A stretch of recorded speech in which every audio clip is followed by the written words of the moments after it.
We still have a little bit of time. Recording is on. Okay. It's recording. Yeah, I just stepped it up a notch.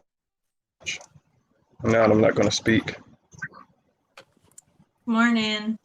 Good morning. Good morning. Good morning. Morning.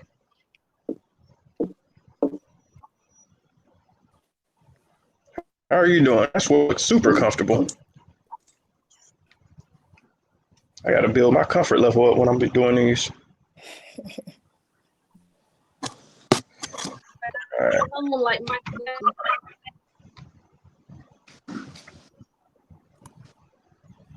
Is everyone muted, or am I doing something wrong on my end?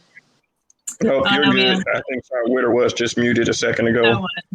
I was sharing with you guys, spoiler, I'm going to buy Monday, Tuesday, Wednesday, Thursday, Friday t-shirts like a little kid. I've already looked at them on Etsy, and because I can't be on this, the same Air Force hoodie or the same, I don't know. My military mind needs uniform, so it's got to happen. Gotcha.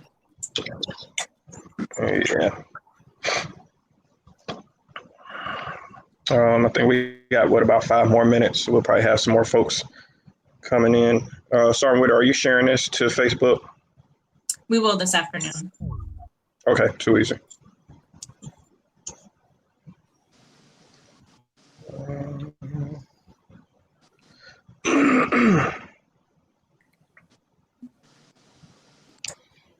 What kind of coffee is everybody drinking this morning since we're here? I do the San Francisco, the little San Francisco baked pods that you can pot. Okay. You say it? Recycle, not recycle, but my parents do it, where you put a bunch of stuff in a pile and you make I ain't never heard of that. Compost? composts. Thank you. You can use them. You can compost with them, so they're super recyclable. They're out of San Francisco. What about you? For your teapot going off fancy? Well, I try and step it up to the next level. Yeah, so I get promoted again. Y'all ain't gonna believe what I'm be using to make coffee. But no, this is somebody got me a blend from Jamaica. I don't know what it's called, so I'm just gonna call it Jamaican coffee. Fair enough. And I'm drinking it out of Puerto Rico cup. So Okay. super fancy today. Hey guys, I keep getting kicked out, so I'm gonna change locations.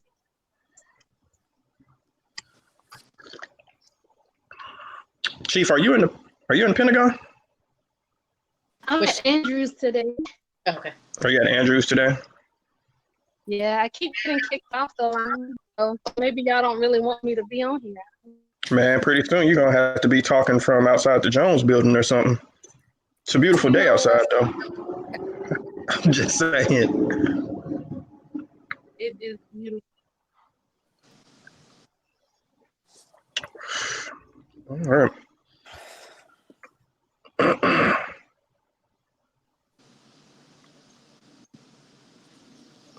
All right. Well,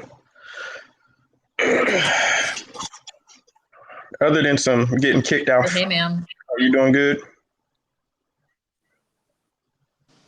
Wonderful. Wonderful. How about you guys? You taking care of everybody? Are you guys taking care of yourselves? Yep. The proper answer would be yes. I concur with Sergeant King. I'm working on it. Yeah. Chief Reardon may have to tell you from her 4N experience, sometimes it's tough for the caregiver to make sure he or she receives the care they need. Uh-oh. I missed the back. I was shouting out your AFDW, ma'am, with the caregivers sometimes not taking care of themselves. Oh, God. Yes. Yeah, men are notorious for not taking care of themselves. That's without a doubt. Without a doubt. And it's a shame that we work in the hospital. Uh-huh. Mm-hmm. The mental health technician in me agrees, but it's Yep. very easy to put others before us, especially when it's your personality. When you're a hardwired giving human, it's very easy to rationalize, well, I'll get to me later. But we all only get 24 hours in a day. So my squadron, they're doing a weekly coffee thing as well. And that's what I shared with them as far as my time management and trying to make sure that I take good care of myself. Because that's not a good role model either. I've worked with people who run really, really ragged.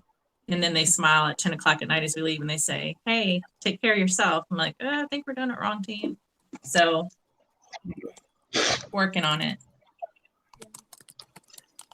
I just like to handle things the old pharmacy way, and we just take it how it comes. Ain't no breaks. This is fair.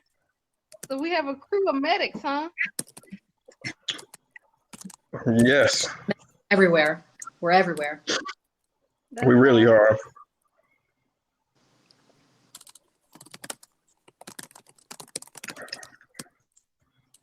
All right.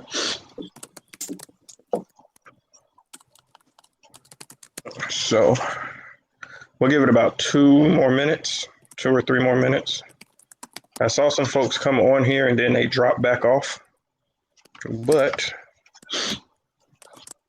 so we'll give it, like I said, we'll give it a couple more minutes and then we'll jump in and start with our nice conversation this morning.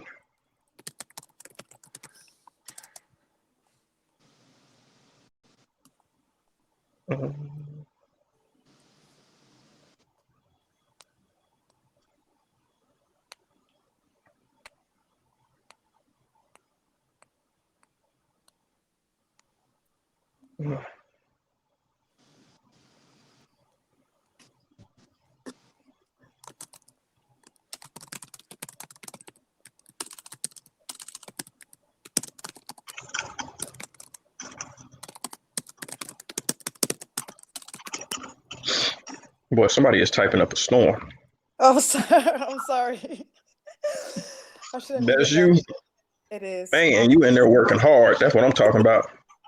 I am trying to get some stuff knocked out. Nothing wrong with that.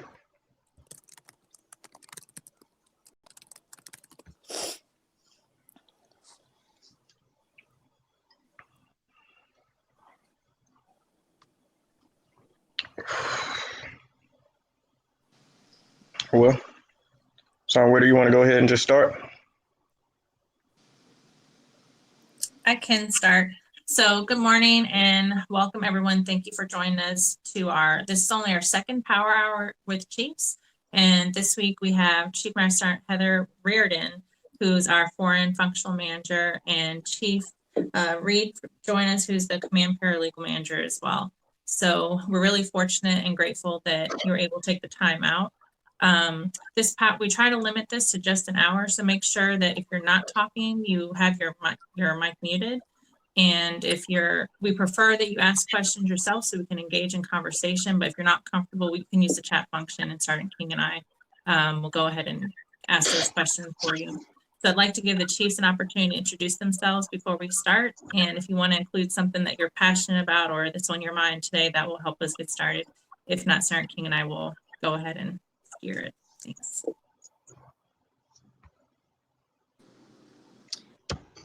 All right.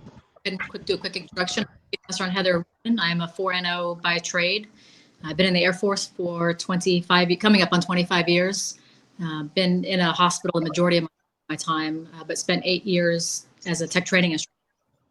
And so love training, love taking care of airmen. This is a super unique opportunity. I sort of wish we had done this stuff prior to COVID-19. I think it's hard for folks to get in their car and drive somewhere at a predetermined time, but this is easy. So I hope this kind of stuff continues. Definitely an open book and probably as transparent as they come, sometimes to a fault. So for me, no questions on the table, and I don't claim to have all the answers, but I definitely will share a perspective I may have on something. So thanks to both you guys for putting this on today, and for all the others. Again, super cool opportunity. So happy to be here. I'm in great company. Reed here. Started off as a mental health now paralegal manager here at FLO, also doing some inspections for the career field from the Pentagon. Love airmen. Those two career fields tell me that. Love taking care of people. And so I was thinking about one thing as I came in today. It's Tuesday, and most people are familiar with Drake, you know, the artist. So we're gonna go up on a Tuesday, right? You guys are here. You set this time aside. And I got to tell this short story real quick. On a TY last summer to Buffalo, New York, actually, that shares a border with Canada. We went over to the Canadian side, and my son, he was able to go with me. He's 16, so we went and found Drake childhood neighborhood. And when we left there, we didn't feel any different. We didn't feel any bigger. But I guarantee you, if Drake came to Andrews or to the Pentagon or to Bolling, he would feel different. He would feel bigger, because what we're doing as an airport, what we do every day, it's almost like we're the unsung celebrities. So I think I can go on record by saying you guys are actually cooler than Drake. Put that out there. But we're gonna go up on this Tuesday. All right. Well, thank you both, chiefs. As we get started again, I think they both kind of said it. No question is off the table. So if you guys have questions while we're doing this, please feel free to ask it. There's a hand button in the left corner, or it is the left corner for me. So if you have a question you want to ask, just go ahead and push that button. We'll know to call on you. If not, you can type it into either me or Sergeant Witter. We'll get the question asked for you. It is a small group, so if you guys do feel comfortable, please turn on your camera so we ain't just talking to the boxes. If not, please change your name where it says fellow gister. If you can change it to what your actual name is so we know who we're talking to. With that, we will go ahead and get started. So we'll open it up. Does anybody have any questions for our two chiefs before me or Sergeant Witter ask our first question?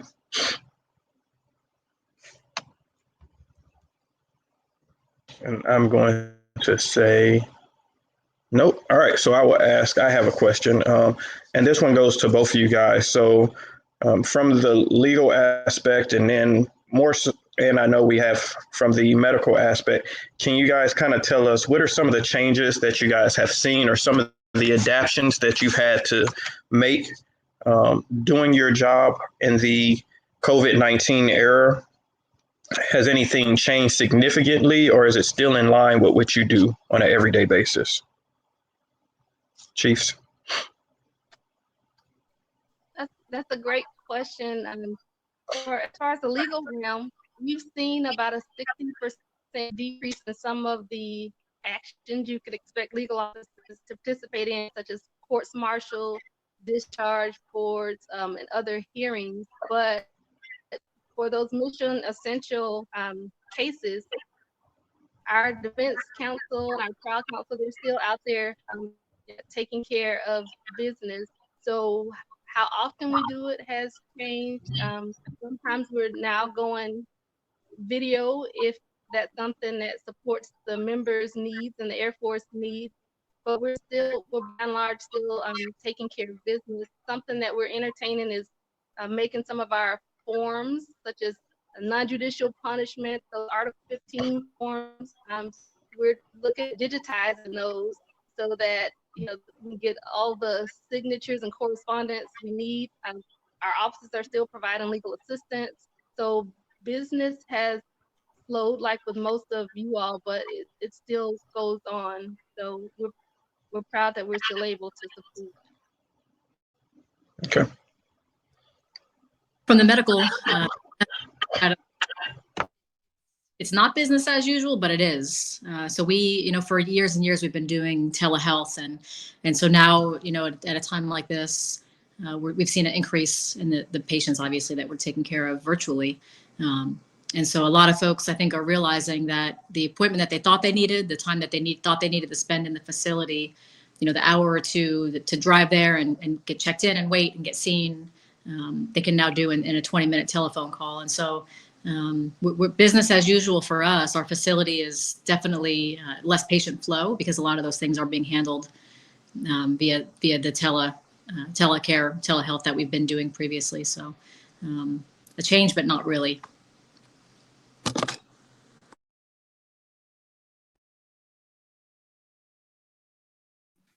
So I'll go ahead and ask a question before, as we were getting ready to start this morning, we kind of mentioned, we're asking everyone like, hey, how are you doing? Are you taking care of yourself? In your careers and your experience, is there something that has always been a common denominator that has helped you remain resilient and prepare you for unknown times like this? Or is there a skill that you gained at some point that you were like, man, I really wish that I had done blank longer than I have? Because that's something that I think about a lot. In the last like 3 so years of my career, I've really reflected a lot on what my values are as a leader and what's important to me. So I'd really love to hear what you have learned in your experience to stay resilient.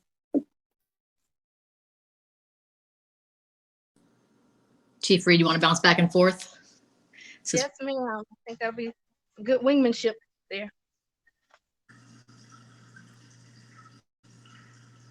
Was that a yes? Sorry. Oh, yes, ma'am. Absolutely, please. Sorry, got the dishwasher running in the background. So, I think that's unique to every individual in terms of identifying your own boundaries. For me, I'm an older parent, so I didn't have children until older in life. And so what that allowed me to do younger in my career was burn that candle at both ends, which probably isn't the right thing to do, but I think we've all been guilty of that at some point in our career. And so for me, my defining moment, the aha moment, was when I had kids. And so my priorities changed. I have a 4.5-year-old and a 16-month-old. And as much as I love the Air Force, and I bleed blue if you cut me, I promise, I love my family more. And so when I'm at work, I just make sure that I'm a good time manager and I get done what I need to get done. And I make myself available to the airmen that I serve. And even beyond that, after hours, I always have my cell phone, but I try not to let that impede my family time. And so I think it's just unique for each individual and what is a priority for you. And even for folks who don't have kids, just because you don't have children doesn't mean you should be the last guy standing in the office at the end of the day, just because you don't have a family to go home to. Your personal life should be a priority as well. And as much as we all love the Air Force, at the end of the day, the uniform will come off. And so you got to be mindful of your other family, your family that you share blood with or DNA with, that they're going to be standing at the end of your time. And so how you take care of them is equally as important as how you take care of your airmen.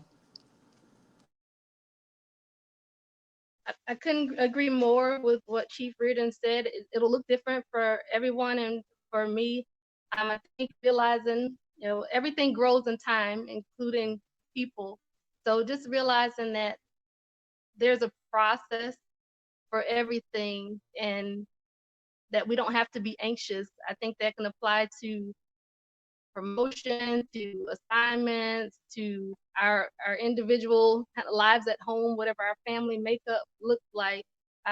Raising children, as Chief mentioned, there's a process for everything. And I think early on, I made the mistake of being anxious and wanting everything to come immediately, even learning a new job, because no one wants, who would sign up for insecurity if it were an option? Who would sign up for not having knowledge if it were an option? No one would. But in the uniform, our leaders understand that there are processes, and we should give ourselves permission to be human and understand that not everything will come immediately. So that's one thing that if I could talk to my former self, I would really chew on that piece of wisdom, that everything grows with time and that we can slow down and appreciate the process.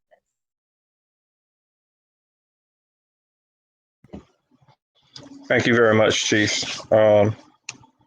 So a question that I have for you guys is, of course, you guys are chiefs. So your leadership skills have been on display for a while to get you to where you are today. What are some of the traits that you think are important as a follower or as a mentee that helped you get to where you are today? Man, these are money questions. In talking to Karen Witter a little bit before this, I actually want to bring up something, and I think I can speak a little bit for Chief Reardon in saying that, it's an honor to serve in this grade. with that, I don't think we should overlook each grade. You know, chiefs don't have all the answers, and we see leadership and we see character traits that we want to follow throughout the ranks. So I don't think we should look at rank as a ceiling and invest all of our hope in a particular grade or duty title or what have you, because there's so much talent that's out there between the ranks. And I just really want us to chew on that piece, because we learn from everybody if we choose to, and it's a choice. So to answer your question about followership, that is the path to leadership.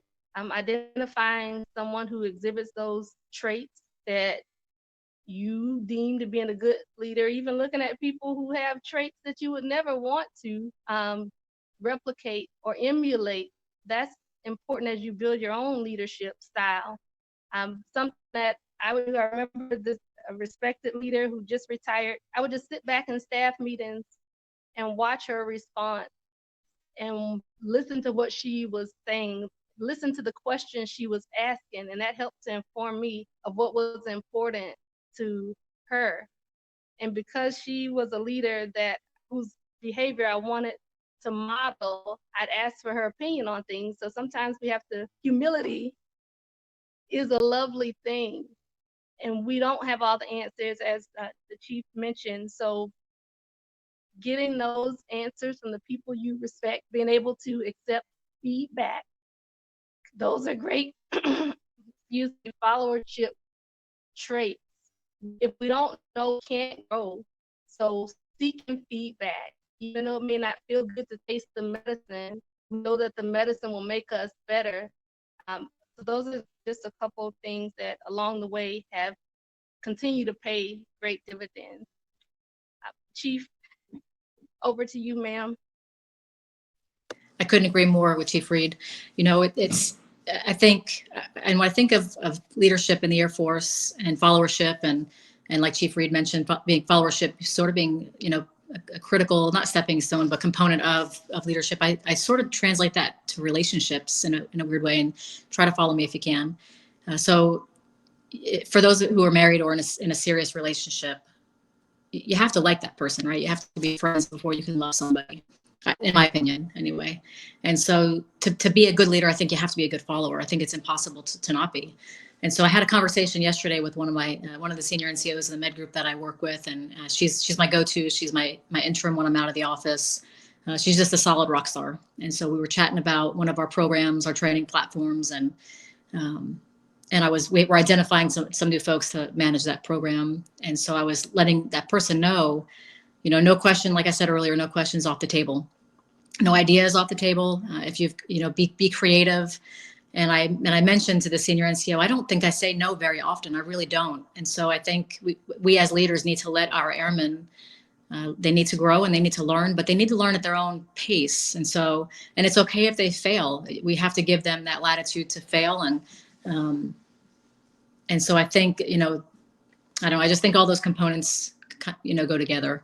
And so for me as a leader, being a good follower is critical. I have probably more mentors now as a chief, because I don't want to mess up. You know, people look at that rank and they think you know it all, and we don't. And so there's a lot of folks out there that I reach out to when I have to make big decisions, just to bounce off of them to make sure I'm on track and I'm not missing something. And so I think that's important to be humble and not feel like you have to know it all. And so that goes for followership as well.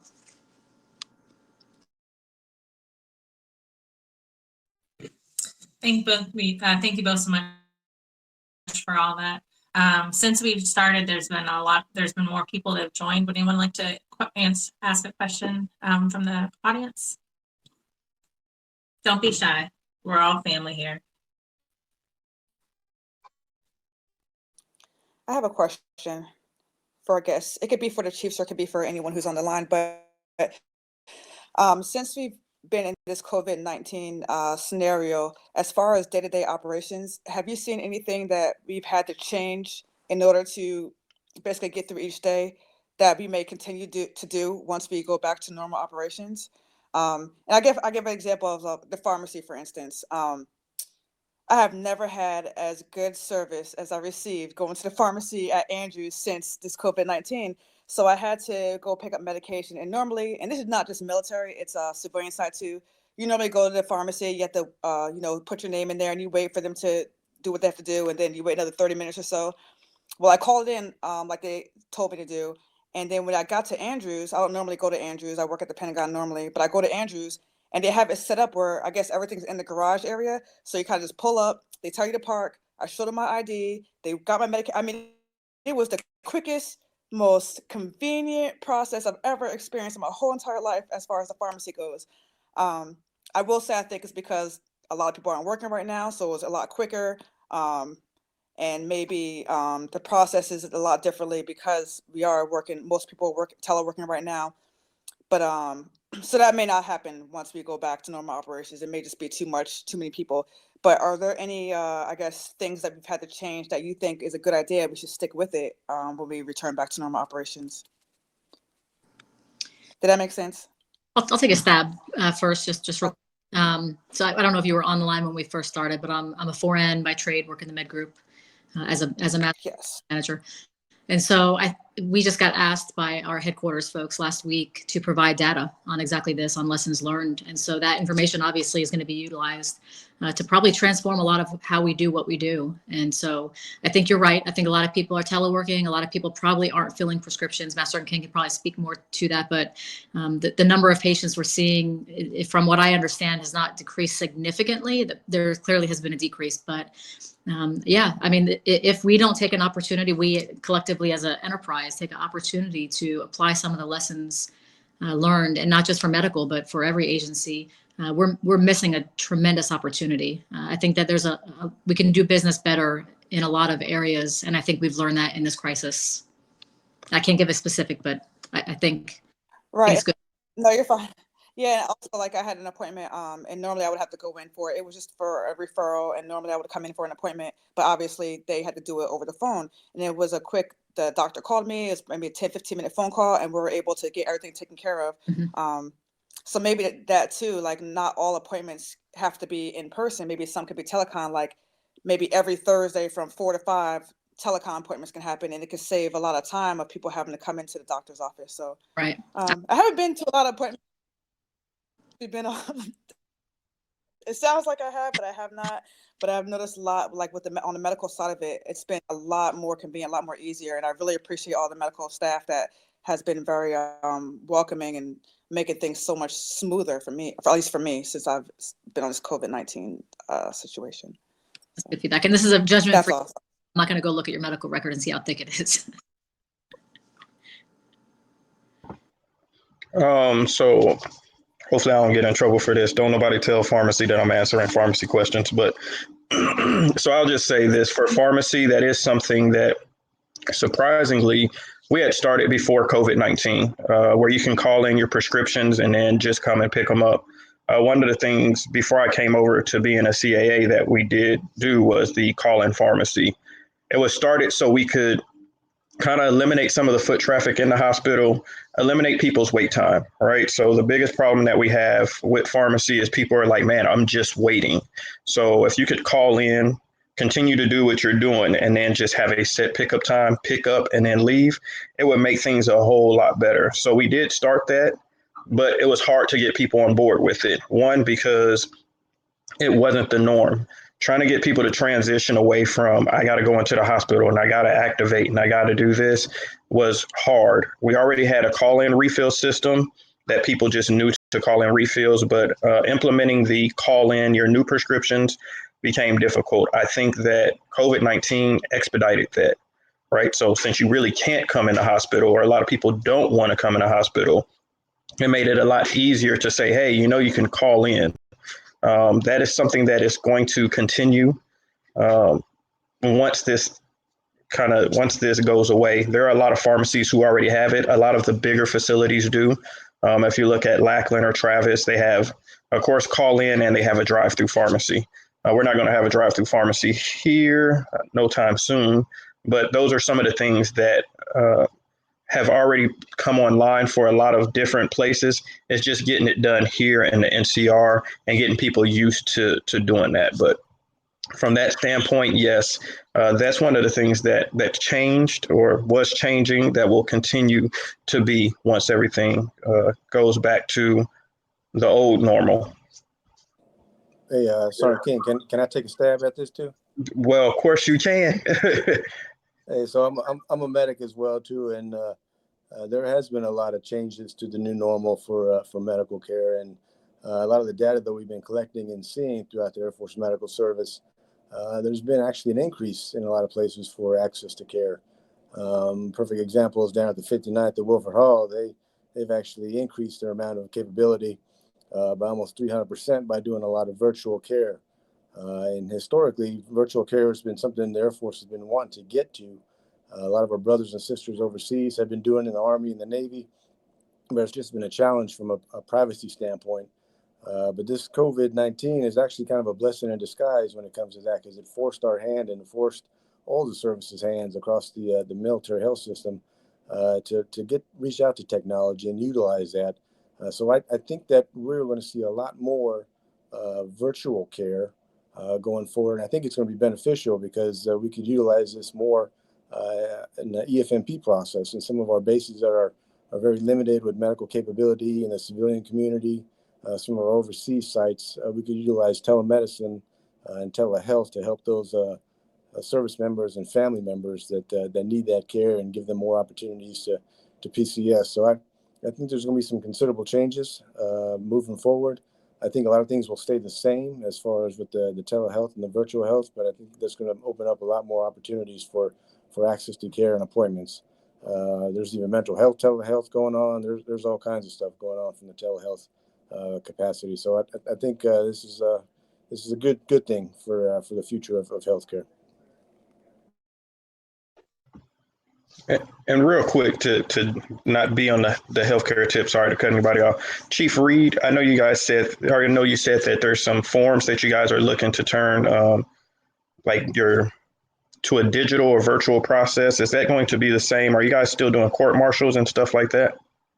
Yeah, thanks for asking that. And I've got to pause for a second to say the discussion is so good. So when you all chime in, you know your AFSs, you know what's going on. So this is the forum. I don't think enlisted get together enough. So this is our opportunity to cross talk. And I'm 5 feet roughly, but it makes me feel taller when we can get in the huddle and learn from each other. So this is great. Discussion is great. So to answer your question, sir, yes, we're still doing courts. We're still doing admin discharge boards, NJP. We are looking at what mission essential if travel is required. But by and large, it's like most of you all out there, business is going on. Necessity is the mother of invention. So we are seeing what our capabilities are across the AFSs. And I've not heard a report of from any of the lesson learned meetings that we've sat in that we're not getting business done. It doesn't matter what job you have, we're getting things done. And when we come out of this, whatever our new normal is, I think we're going to come out better. So and I just want to, oh, so sorry, Chief. I just want to add too that one of the things that I think as a new CA, both Sergeant King and I, we've learned how easy it is to deliver things like this. And obviously this was also created out of necessity because we came into this job in a traditional role. And so some things like First Term Airman Center, you know, NCOPE, senior NCOPE, those things will still be that way. But when we re-enter that new norm, we can still deliver these things, but more likely at lunchtime, right? Because we won't be teleworking. It wouldn't be as easy for us to adjust our schedules, but you can be in your office, have your lunch, and not have to commute, not have to find parking. And we can still continue these great discussions because especially in a place like the NCR where we're so military concentrated, we can have the opportunity to continue to learn from each other this way and network this way. Good morning, everyone. Can you hear me? Yes, ma'am. It's Chief Wesley. I am personnel by trade, and I work in personnel policy at the Pentagon. So needless to say, yes, a ton of things have changed in our world, from fitness to how we do evaluations, how we're allowing and opening up those apertures to allow for signatures to be accomplished differently, you know, because if you look at the AFI right now, it says, hey, it must be signed digitally or all digital or all wet, you know. Well, this right here is like, well, why did we put that in there? We're asking a lot of why questions. Why did we do that? What drove that decision? So I'm very much looking forward to when we return to the workplace. So fitness, you know, the stop movement extension is now went from 11 May to 30 June. So now we have to address that. And these are things that we're addressing now, but like someone said, are we going to keep this same mindset when we return to the duty place, right? How we're doing promotions. We just did AFPC, our teammates there, they just did the very first virtual supplemental promotion board. It was about 500, 600 records that they reviewed, but they did it all virtually, right? That's something we hadn't done before. Was that always available, that option? Yes, right? But because we like comfort sometimes, it probably wasn't pushed as hard. So it's amazing what you can do when you're put in a situation where you have no other option. All of a sudden, those little creative, innovative hamsters that you got going on up in your head, they just creep right on out. So I'm very, very excited for when we return to the workplace. And I love this forum right here. So thank you to the CAAs for putting this on. I look forward to it on Tuesdays and Wednesdays.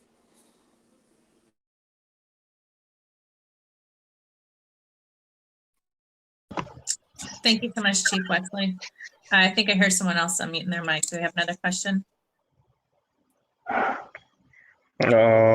Anybody got a question from the crowd before Sergeant Witter goes with her next one? I can still see some people's faces and I can see y'all smiling like y'all building up the courage to ask y'all a question. It's okay, you can do it.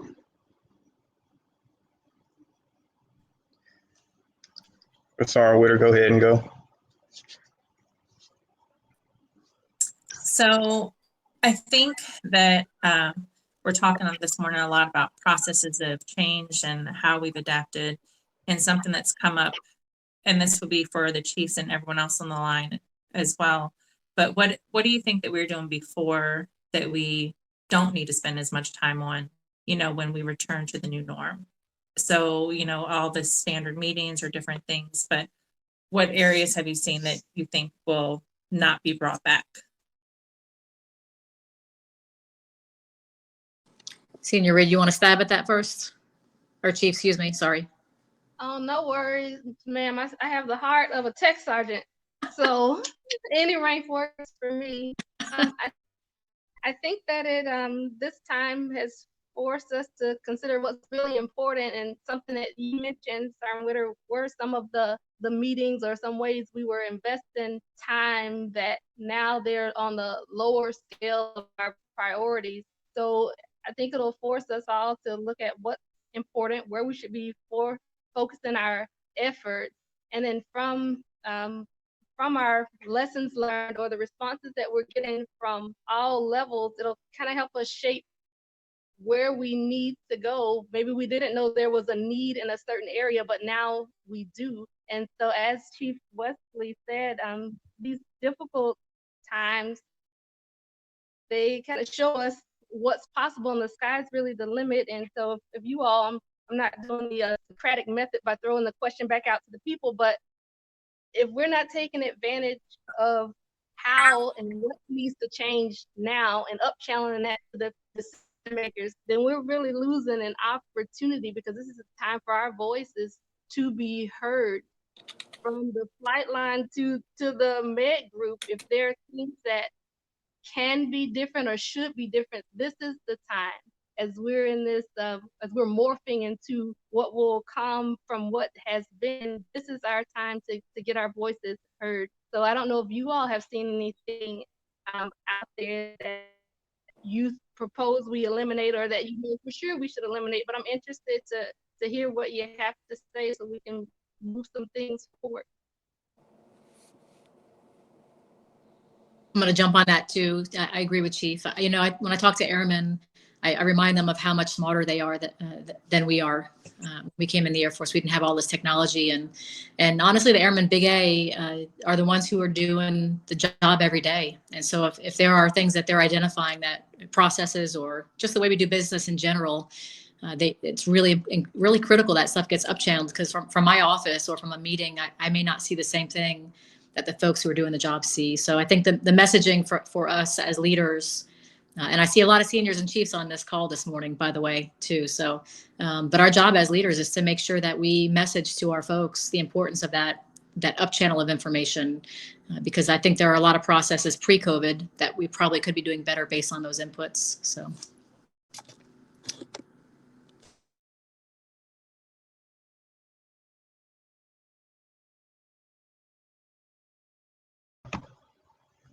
Just to add into that, so a secondary question: how do you think we combat going back to the useless? I don't want to say useless, but unnecessary things. Like, we're talking about, what we want to get away from, or we're talking about what we will implement or continue to carry forward with. But we all know, right, that there's that pool. Right now, we're acting out of necessity, but once things go back to what we're comfortable with, so to say.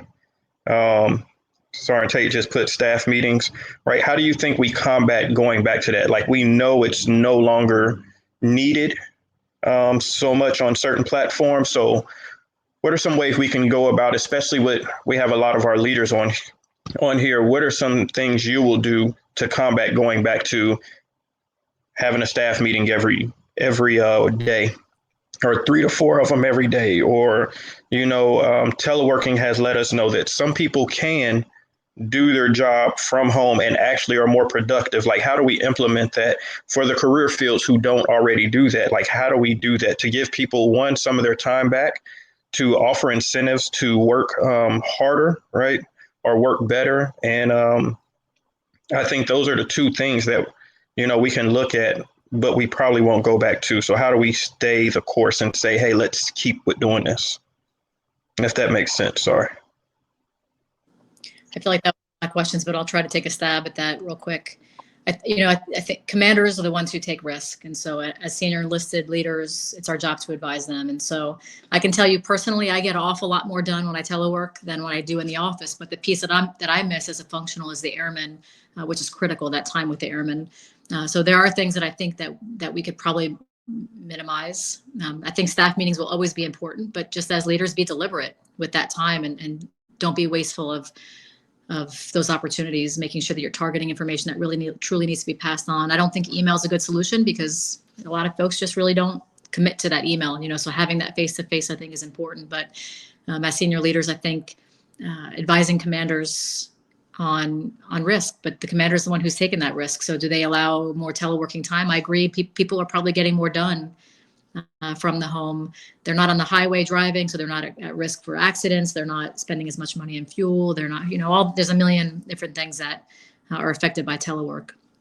So I think being a good advisor and a good providing good consultation to your commanders on what you think we could learn from all this time and things that we can apply. But I'd like to sort of push that question back to Senior Tate, because he's the one that mentioned, staff meetings. So Senior, what do you think?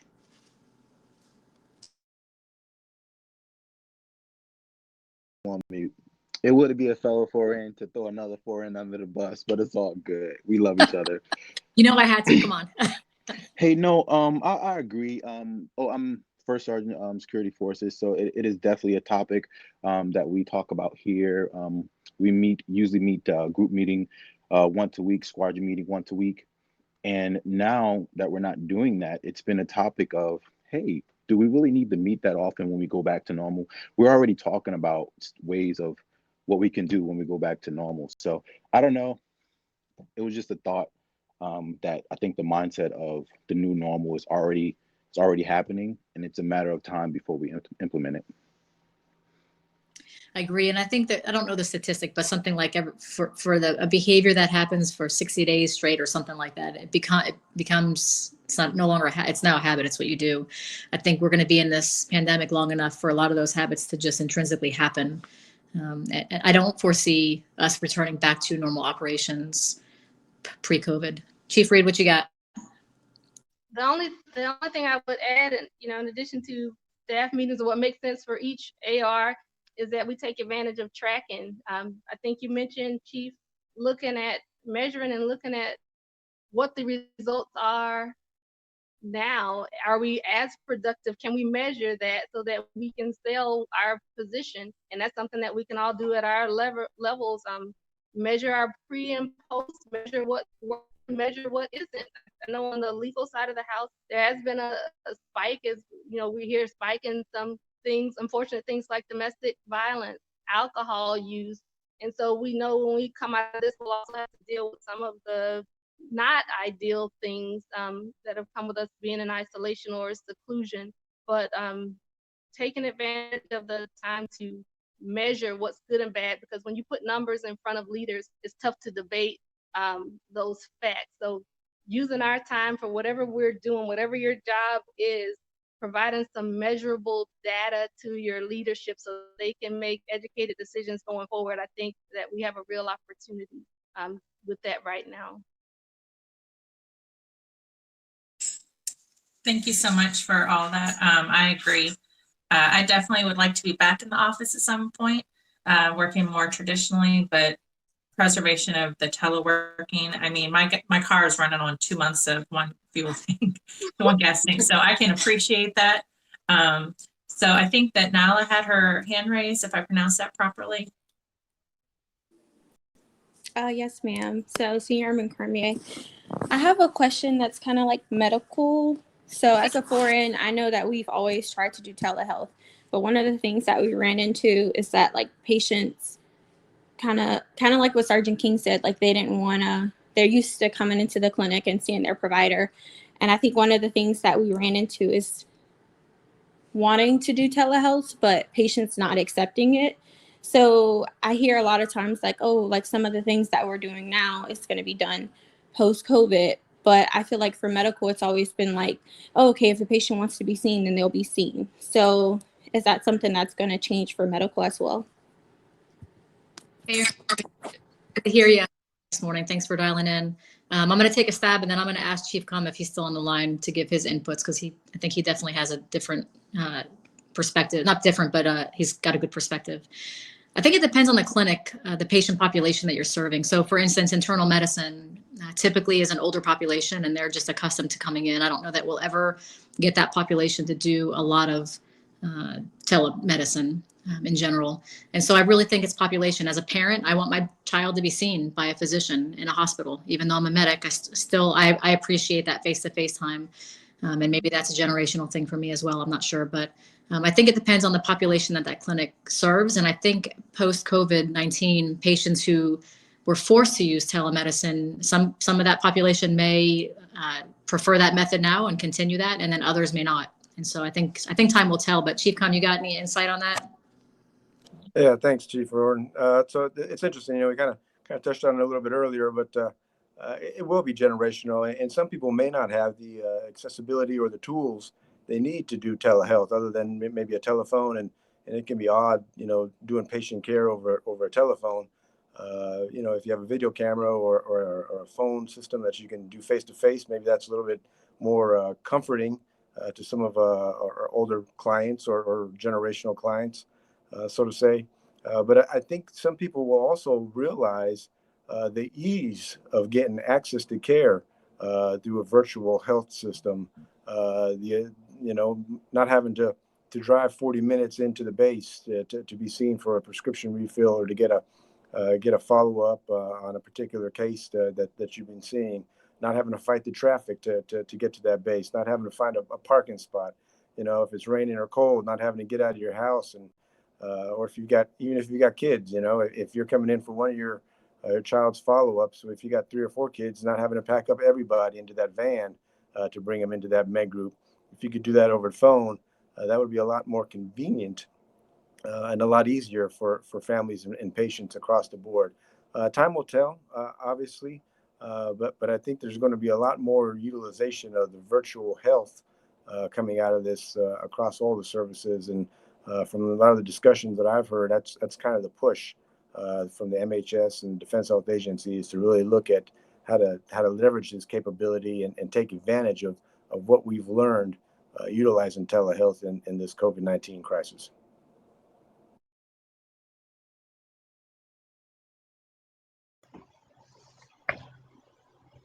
Thank you very much. So our next question, I believe, is text R&Ds.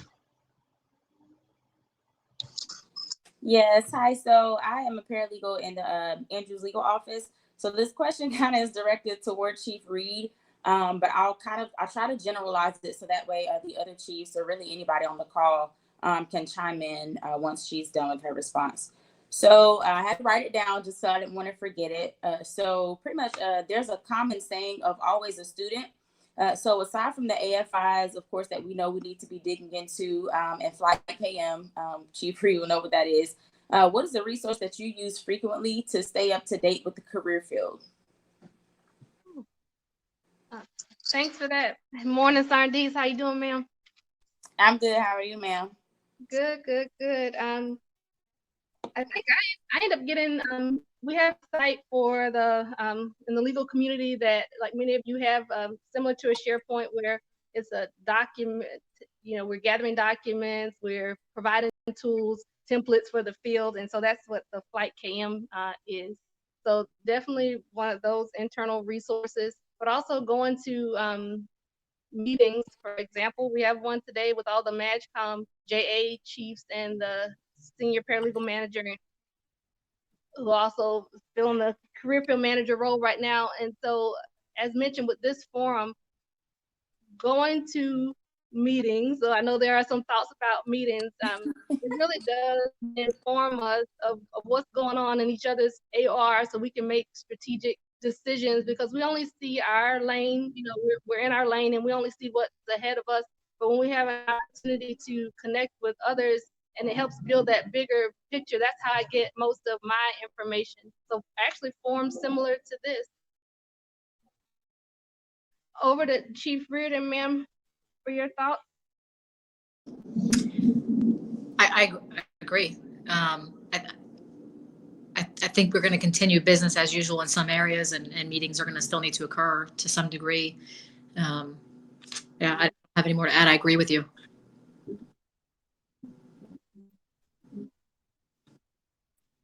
Sardees, did that get to the heart of your question, or was it more paralegal centric? I know we have other tools such as the Paralegal Items of Interest, which is a newsletter for the enlisted, for the paralegals, where we post, assignment opportunities, our rates as far as end strength, other tools that are out there. Even paralegals write articles as part of that, but it's all information sharing. So if that didn't get to the heart of your question, ma'am, just let me know and we'll redirect. No, that was good. So I actually have another question. So what advice, because I'm a new paralegal, I've been at this job maybe for about 6 months now. So what advice would you give not only to myself, but other new paralegals that can kind of help propel them forward during this time where we're not able to have that direct face-to-face contact, with our supervisors or even with the mentors that we may have found? Yes, ma'am. Thanks for that, and welcome to the career field. It's an interesting one, right? No, absolutely. Like a lot of you guys' jobs, no matter what you do, you're impacting somebody or something. I think that's also true of the legal office, where if we're not helping a client through a legal assistant issue or processing judicial or non-judicial action for commanders and first sergeants, we're responding to taking care of clients through the SVC community or the ADC community, even the Office of Airmen's Counsel. There are people going through Met boards. We have a piece there, an entity there to take care of the team.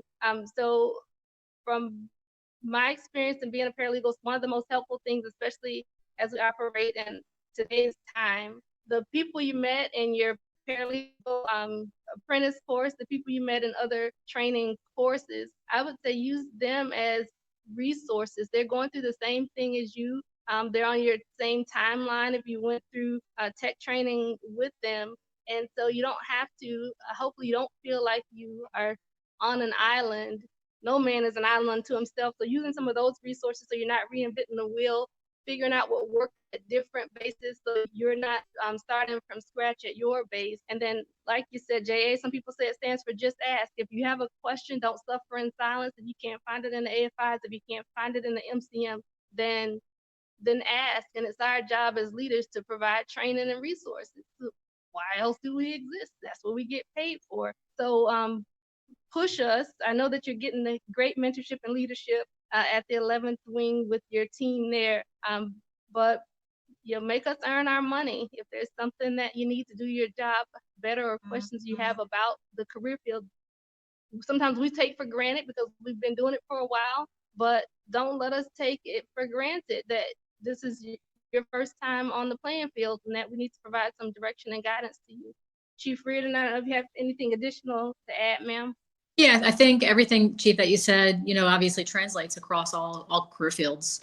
And when the last comment you just made about knowledge, you don't know what you don't know, so you have to ask. And as leaders, sometimes we need to feed that information to you because maybe you don't know what to ask. We in the medical community, and I'm sure all communities, AFSC communities, probably use something similar. We have a pretty strong social media presence, in particular on Facebook. So our CMF, Chief Com, who's on the line, he's got his own page. Our career field manager for 4Ns has his own page. A lot of our MSgt functional managers have their own page. Our flight and operational medical technicians, our independent duty medical technicians, our EMTs and paramedics, and they use those platforms to share information. So this whole new social media thing that we're doing, you know, today with this dial-in, we're already doing it, maybe just not face to face, but we're already sharing that information. Don't be afraid to be knowledge shamed. If you don't know something, it's okay. There's things that I don't know every single day. And sometimes an airman knows that information and they teach me, and I'm okay with that. And we all should be okay with that. But I think this is a good time right now, while we do have degraded operations, to focus on things that we might not have been able to focus on previously. And so for medical, and I don't keep meaning to speak about medical, but that's what I do. You know, we have a monthly training status report that's provided to commanders to show who's in the green, who's in the red, who's about to expire in the yellow. Same thing with ASIMs. Everyone has those requirements, those readiness requirements.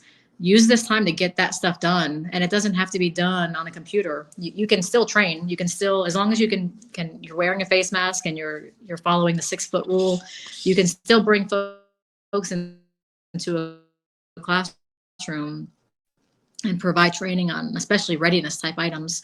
So for us in the medical group, we're utilizing this time to do those things that we maybe couldn't do as frequently as before. We were doing it, but now we have more time to do it. So that's all I'd add.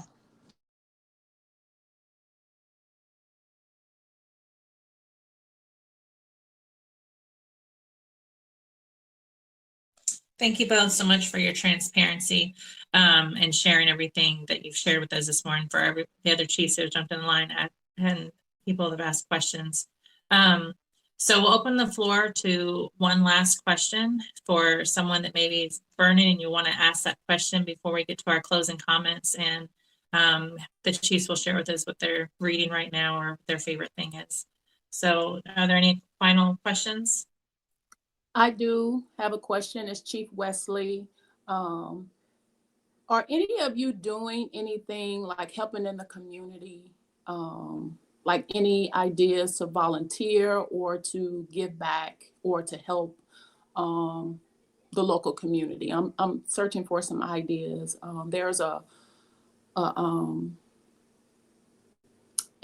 food ministry, and they cook meals or provide meals every Sunday here in Manassas to those who are less fortunate, right? So that's one of the things that we're doing as an office. But of course, everybody can't give to that. So I just want to pose that question, see what you all have, if you're doing anything. I haven't. Ma'am, this is Master. I'm sorry, you go ahead. So one of the things that I did well, me and a few people from my flight, is that we made masks and we went out and we gave them to homeless people that was on the street that didn't have masks. So I thought that that was nice because, of course, like there's like templates all over the internet to make masks, but of course, homeless people don't have access to that. So we just made them ourselves and then we went and passed them out. So that's something that we did.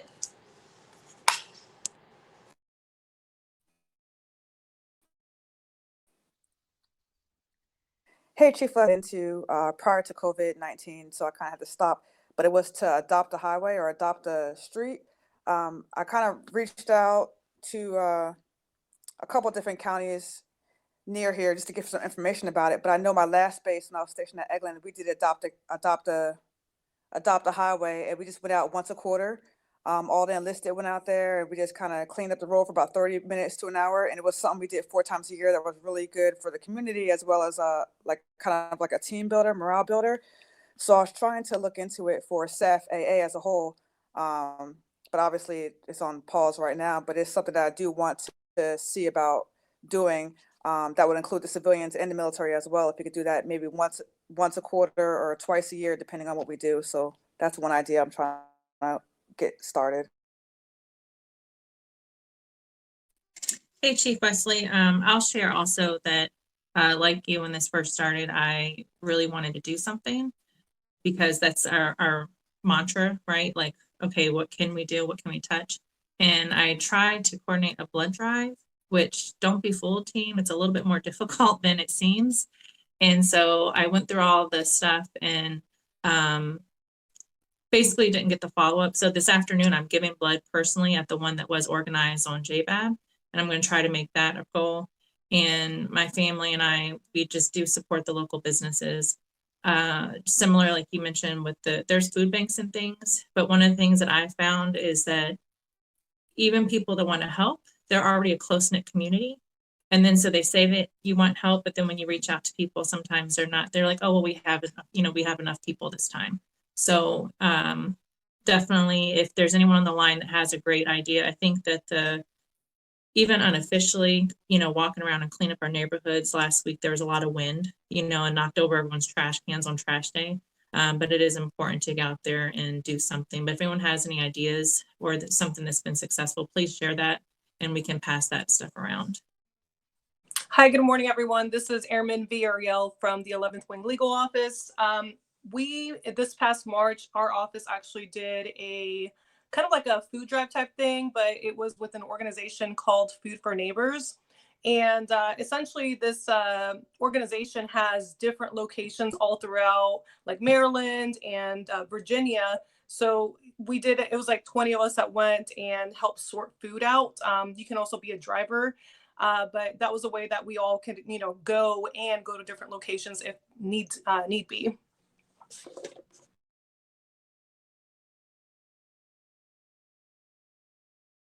Airman V is a superstar. In addition to the things that were mentioned, some people have found opportunities to help students, as far as mentoring them. Some of the schools there's discussion about some of the schools being extended through the summer. So people who are struggling in certain areas.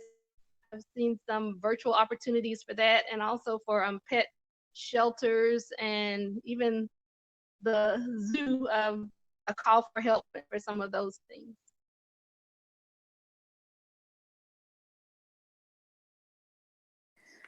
And hey, this is Sergeant Knox again, and I was just curious if there's any opportunities that you guys know of for like teenagers, for instance, that they can engage in while we're going through this crisis or over the summer. I have a 14-year-old daughter who's she needs to do something with her life right now. She's not currently enrolled in any school. It's a crazy situation because we were moving in the process of the shutdown. So I disenrolled her from her previous school, whatever I can find for her. So if there's anything that you guys know of or that I can do with her or have her do just to kind of keep her mind engaged. Obviously I do find schoolwork to do for her online, and I try to buy books for her to read, but she's not feeling it. Obviously she's a true 14-year-old who doesn't want nothing to do with me right now. So if you guys could think of anything, feel free to send that out in the email as well. Thanks.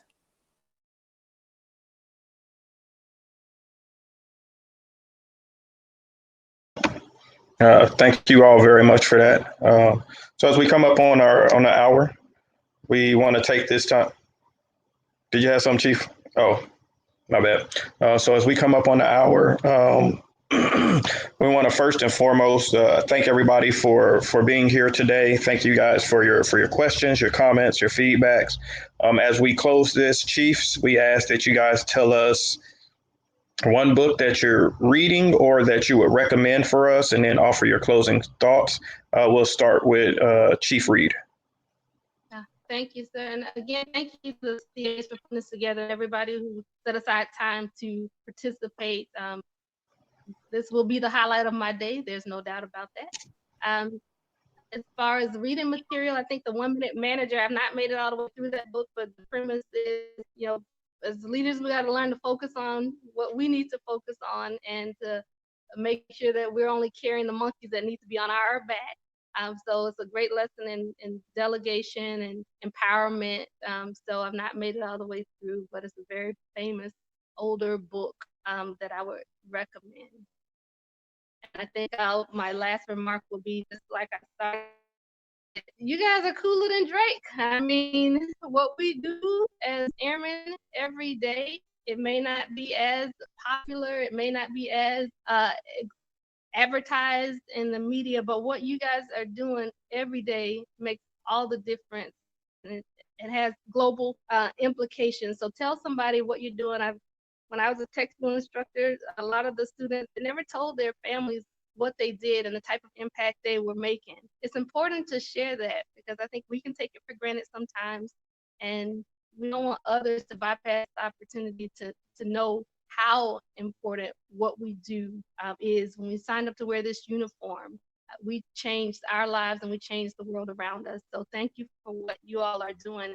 I'll pass it over to Chief Reardon now. So in the spirit of transparency, I have a confession to make publicly, and I think this is going on Facebook. I'm not a big reader. It makes me sleepy. But there is a book that I did read many years ago that every once in a while I pull it back out when I find that I have a need to sort of just refocus. And it's called Who Moved My Cheese? And I think during the time right now of COVID-19, there is so much change happening around us and with our daily operations and what we're doing in our lives and our family life. That it was just a good opportunity to reset. So it's a very, very quick read called Who Moved My Cheese, and it talks about change. And then Chief, I don't know if Chief comes on the line still, so he's going to get a plug. While I was deployed last year, he had posted a book on Facebook that caught my attention, and I bought it, and I haven't started reading it yet, but it's called Extreme Ownership. And so this is my next read that I'm going to start. Pray for me. I'm going to start tonight. And then just final remarks. Thank you to the CAAs. Thank you both for putting this on. I hope to see this continue through the crisis, the COVID-19 crisis. Thank you for everyone who dialed in. I would ask that you don't hoard this information. Take back to folks all the messages and lessons that were shared today, not just from us, but from everyone on the line today. And keep doing what you're doing, and just thank you. Say hi. Hi.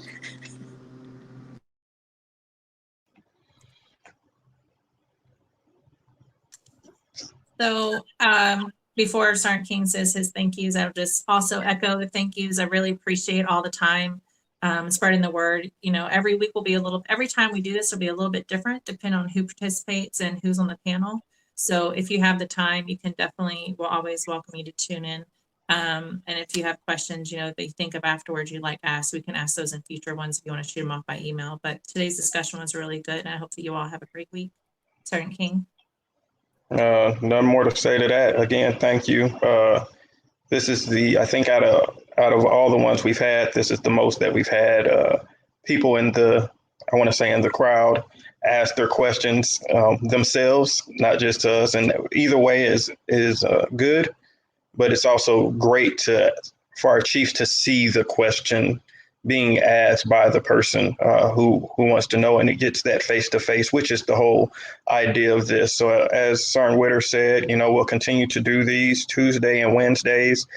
We have some special ones coming up that we'll announce. It'll be like the one we'll do on a Thursday, and it'll be a more tailored conversation with some SMEs. But again, thank you to our chiefs for being here today. If you guys want to come back at any time, please do. And for our audience, thank you for your participation. Thank you for joining. And we hope to see you guys tomorrow. Y'all have a great telework day or at office day, as I see some of y'all. And be safe. Thanks again. Have a great day. All right. Who's that?